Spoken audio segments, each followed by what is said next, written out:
pagkakataon po, nandito po kami ulit ngayon sa Clark Safari. Ipapakita po namin sa inyo kung anong klaseng ahas yung naghunos po sa Calasiao, Pangasinan. Yes, yung nagbigay ng sindak at takot sa mga residente ng barangay. Anong barangay ba yon? Buweg. Barangay... Ay, Buwed. Oh, yes, sa barangay Buwed.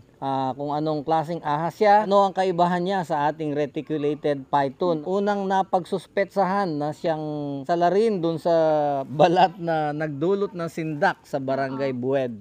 Isa siyang ahas na harmless. Hindi po siya kagaya nung reticulated python na iniisip ng mga residente doon sa Calasiao. Ayan, reptile.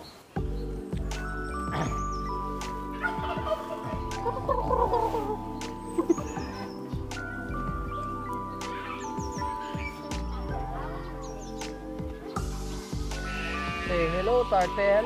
Laki naman ng ilong. Laki ng ilong niya, parang Crocodile. Ayan, ayun ang crocodile. Crocodile daw.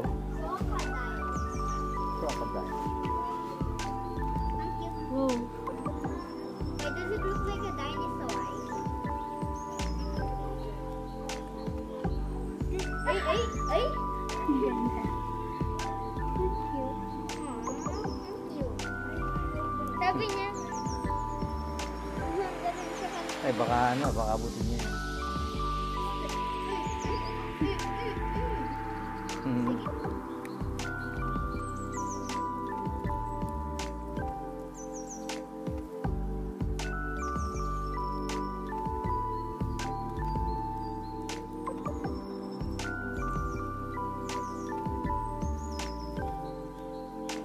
Sweep.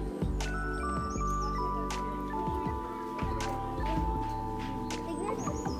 O, tara.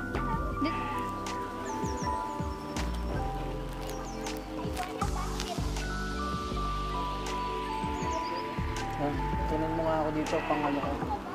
Pang race.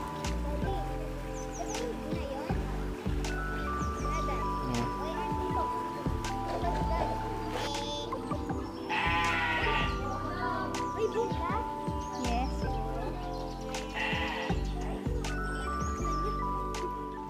They are playing. How did you know that they are playing? No, they are fighting. Yes, don't you think they are fighting? They are fighting like you. Boom. Boom. Ang cute nila. Labog. Oh. Sabi niya, I hate you. Tapos sabi niya, I hate you too. Oy, yung biruan nyo ha. Mamaya, totoong nag-aaway na kayo ha. Ikakaldereta ko kayo.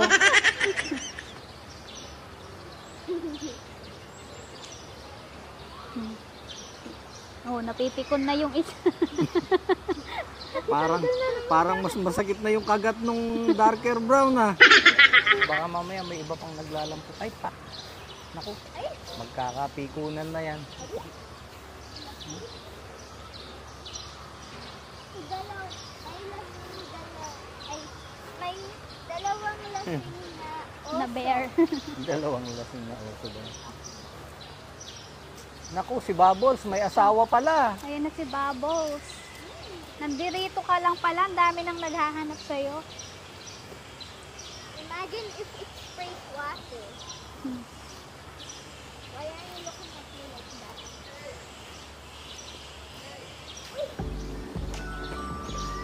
May hawak dito. Ayan, no? Ay, oh, ang laki eh.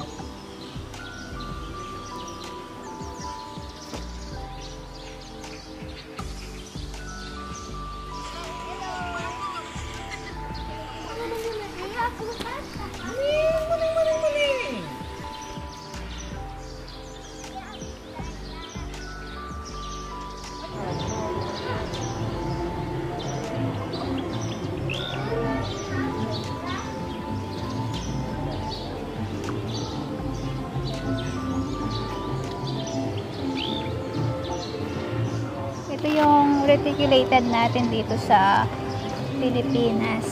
Ang kaibahan niya doon sa Burmese, kapag ka nagbalat yan, magkakagutay-gutay na yan. Hindi yan magbabalat ng buo. So, itong isang ito, malagay mo ilang kilo? Siguro Lagpas na- nasa 25. 25 hanggang 30 kilos siguro. Ayan mga kamoka, ito yung sinasabi nilang Burmese python. Ito yung ganitong ahas po yung nakitang nagbalat dun sa Buwed, Calasiao, Pangasinan. Ayon po sa caretaker, kapag umunat po itong Burmese python na to, aabot po siya sa 16 feet.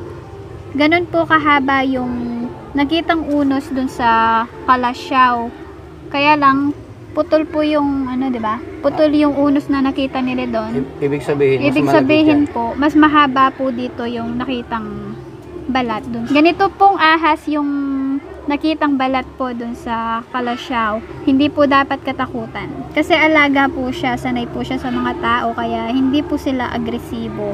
Burmese python po, hindi po reticulated python na inakala ng mga ibang snake hunter o vlogger na pumunta doon sa Calasiao. Oh, ito. Yan, interview mo sila. Sige. Gano'n ito kahaba, kuya? 13 feet.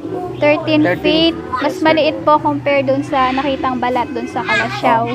Kapag yun? nagbalat ba ito, kuya, makikita pa yung pattern niya dun sa ano? Dun sa unos. Malabo po siya, ma'am. Ito yung Burmese python na albino kung tawagin. Yes. Abot po siya ng 30 kilos. Ito? Yes po. 30 kilos.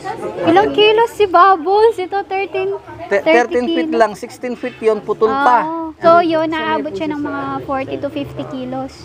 Hindi 7 lang. years old na Oo. po siya. 7? Yes po, 7 years old. 7 years. O tinakpan mo si mga puno. Okay. Oh, So, gusto mo, pa. subukan mo ipulupot sa So, katawan mo. Sige. ano? Oh. Confirm po na Burmese python nga po yung nakitang unos dun sa Calasiao. Oo.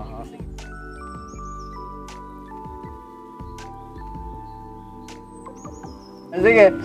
Oh. Nako. Ito ma'am, hawakan niyo po. Oh, hawakan mo. Sige. Hindi ganyan. Ganyan. Ilayo mo, Sa hindi.